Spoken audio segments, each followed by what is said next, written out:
Hi everyone, welcome to this tutorial where I will be showing you how you can recreate this simple flame logo. So it's really easy and let's see how that's done. So the first thing I'm going to do is to create a new document. So for this video, I will be using this custom size document which is 1000 by 1000 pixels, and I will be renaming my logo to be flame logo. But if you like, you can go ahead and also choose these other document size documents.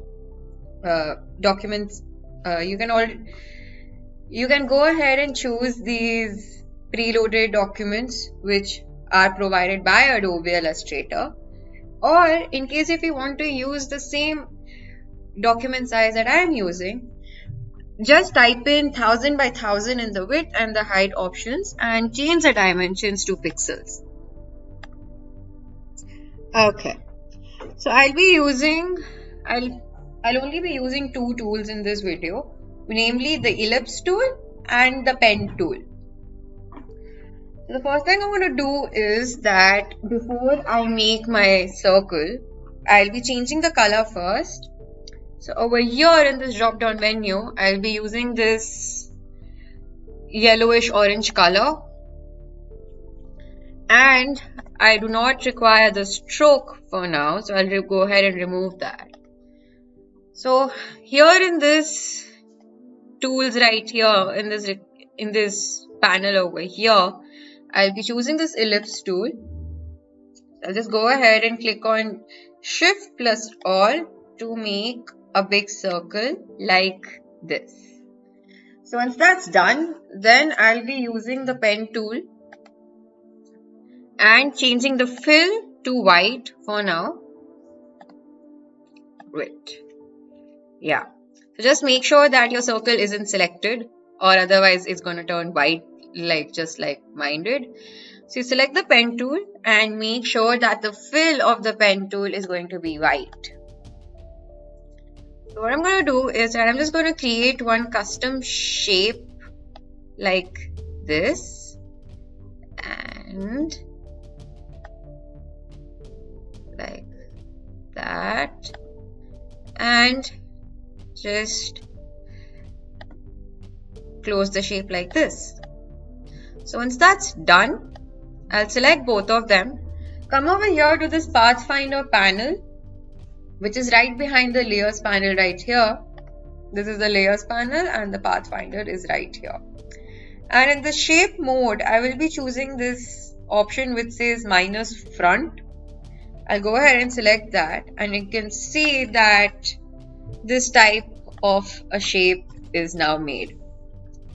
So I'll go back to my pen tool again and making sure that my fill is the same fill as that of my original shape like this.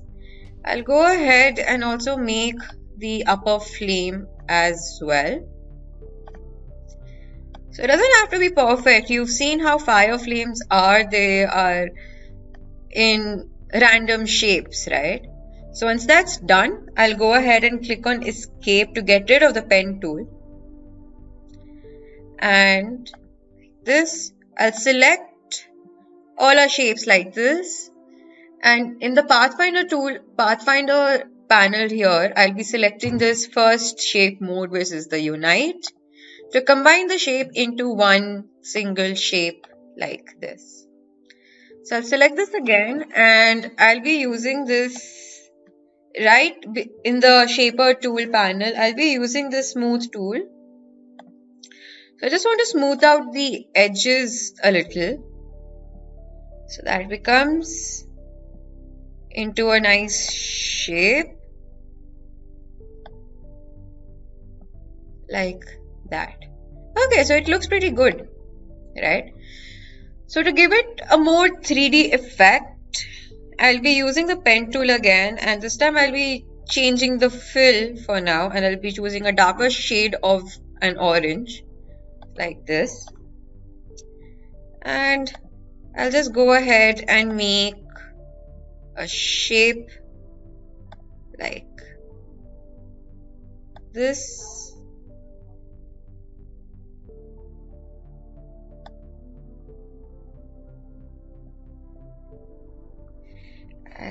what do I like to zoom in?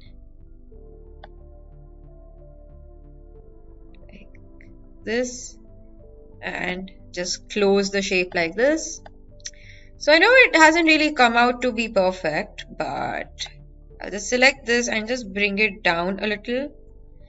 And with the help of the direct selection tool, I'll be just adjusting this a little bit by clicking on these anchor points. And like this, click on this anchor point, get it over here. And go back to the pen tool, and I'll be using the anchor point tool as well. And just select on this path and bring it over there like that. Select, wait, I want to zoom in a little bit more. Yeah. I'll select this inner flame and just select this anchor point for now. I'll zoom in on this, and I would like to just get the anchor point to about here and select this shape, right click, arrange and bring to front like that. Okay, so it looks better now, and it's starting to take some shape. And now for the other two shapes like these, right? So I'll be using the pen tool again, this one, and let's change the fill again to a dark orange shade and just make a kind of a flame type of shape like that. Zoom in on this, and I'm just going to edit this a little bit more. Probably just move the anchor points around like this. Okay. So what I'm going to do is that I'll select this shape and just resize this a little bit to make a small version, and rotate this a little and place one over here precisely. Select this, click on Alt and drag my shape again to make another copy. Rotate this, rotate it like this, and I'll bring this one over here like that. So I can now go ahead and see, yeah, I'll actually just place this one over here, rotate this, and yeah, okay. So what I'm going to do is that I'll select this and I'll be adding a gradient to this shape.